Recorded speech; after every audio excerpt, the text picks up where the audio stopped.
নমস্কার বন্ধুরা, good morning. আমি পিউ, আমার আরও একটি ঝলমলে ব্লগে তোমাদের অনেক অনেক ওয়েলকাম। তো বন্ধুরা, সবাই কেমন আছো? আশা করি সবাই ভালো আছে, সুস্থ আছে, আমরাও বেশ আছি। আর আজ হচ্ছে গিয়ে বুধবার, মানে পয়লা বৈশাখের দিন। তো এইদিকে দেখো, গোপাল সোনাকে কিন্তু আমি সুন্দর করে সাজিয়ে দিয়েছি। আর গোপাল সোনার এই ড্রেসটা হচ্ছে পয়লা বৈশাখের ড্রেস, ঠিক আছে? আজকেই সকালবেলা মামার পাপা গিয়ে নিয়ে এসেছে। আর এইদিকে 5 রকমের মিষ্টি দিয়েছি, দইয়ের হাঁড়ি দিয়েছি, সঙ্গে ফল আর হচ্ছে আমদুধটা আমি পয়লা বৈশাখের দিনই দিই। আর তারপরে আর কি আমি খাই আম, আর যে কোনো ফলই গোপাল সোনাকে আগে দিই, তারপরেই আমি খাই। আর এইদিকে দুপুরে পরে রেডি হয়ে কিন্তু আমরা বেরিয়ে পড়লাম এই যে লাঞ্চ করার উদ্দেশ্যে। মানে এখন যাচ্ছি হচ্ছে আমরা চলো বাংলায়, যেটা নাকি আমাদের ভীষণ ফেভারিট, ঠিক আছে?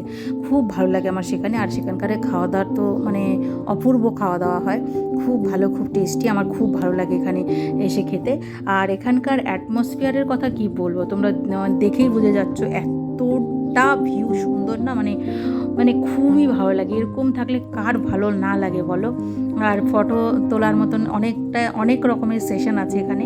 ভীষণ এই চলো বাংলার রেস্টুরেন্টটা আমার কেন এত ভালো লাগে, কারণ এখানকার দুটো বেস্ট বলবো। এক তো হচ্ছে খাবার দাবার অসাধারণ লাজবাব হয়, তার উপরে হচ্ছে এই যে পিচফুল জিনিসটা এত ভালো লাগে আমার। মানে খেয়ে দিয়ে যে এত শান্তি, এখানে খেতে বসলে কোনো আওয়াজ নেই, আরামসে খাও। এদিকে খাওয়ার অর্ডার দেওয়া হয়ে গেছে আমাদের, আর বসে একটু কী করবো ভাবছি, তাই জন্য একটু ভিডিও শ্যুট করে নিলাম। আর বলতে এই যে দেখো, চলে এসেছে আমাদের খাবার, ঠিক আছে? দুটো থালি অর্ডার করা হয়েছে, মাটন, পাঁপড় ভাজা।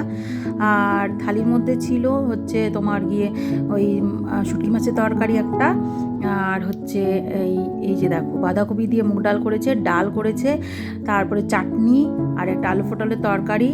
আর এইদিকে মাম্মা নিয়েছে হচ্ছে ফ্রাইড রাইস। তো 1 প্লেট ফ্রাইড রাইস নেওয়া হয়েছে, মাম্মা তো 1 প্লেট খাবে না, তো আমি আর মাম্মার বাবা পরে খেয়ে নিব। আর হাফ ওই যে পনির অর্ডার করা হয়েছে। আরেকটা অর্ডার করা হয়েছে কি কাতলা মাছের পেটি, ঠিক আছে? সেটা এখনও দিয়ে যায়নি, তাই জন্য তোমাদের সঙ্গে শেয়ার করতে পারলাম না। তো কাতলা মাছের একটা পেটি অর্ডার করা হয়েছে। তো এই ছিল আমাদের খাবার দাবার। তো চটজলদি খেয়ে নিই আমরা। আর খেয়ে দিয়ে ভাবছি পাশাপাশি একটু কোথাও যাব আর কি, বেশি দূরে যাব না, সামনেই যাব। তো চলো ঝটপট করে খাওয়াটা সেরে নিই বন্ধুরা। আর এদিকে বলতে খাওয়া দাওয়া সেরে কিন্তু আমরা চলে এসেছি, যেমন কথা তেমনি কাজ, একদম কাছাকাছি ফাফড়ি ফরেস্ট, ঠিক আছে? এই যে দেখো মন্দিরটা, মায়ের মন্দির আর ভোলে বাবার মন্দির সবই আছে।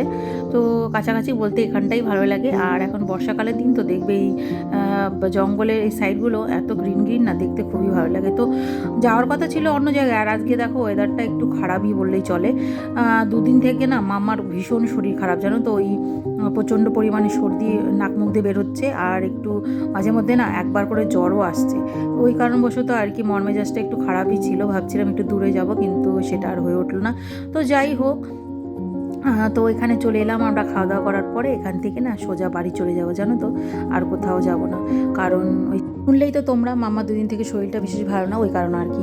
আর এমন কারা আছো আমার মতন যারা নতুন ড্রেস কিনেও পরো না, বিশেষ করে পয়লা বৈশাখে? কি বলো তো, কুর্তি কিনেছি সেটা পরলাম না, শুধু নাইটি যে কিনেছি সেটা নাইটি পরে শুধু একটু পুজো দিয়েছি ঠাকুরকে, জাস্ট এইটুকুনি। আর পুরো ড্রেস পরে ঘুরতে বেরিয়ে গেছি, ঠিক আছে? এমনই আমি। তো যাই হোক, ফটো অ্যাড করে দিলাম, দেখে নাও সবাই। ভালো থেকো, সুস্থ থেকো, টাটা।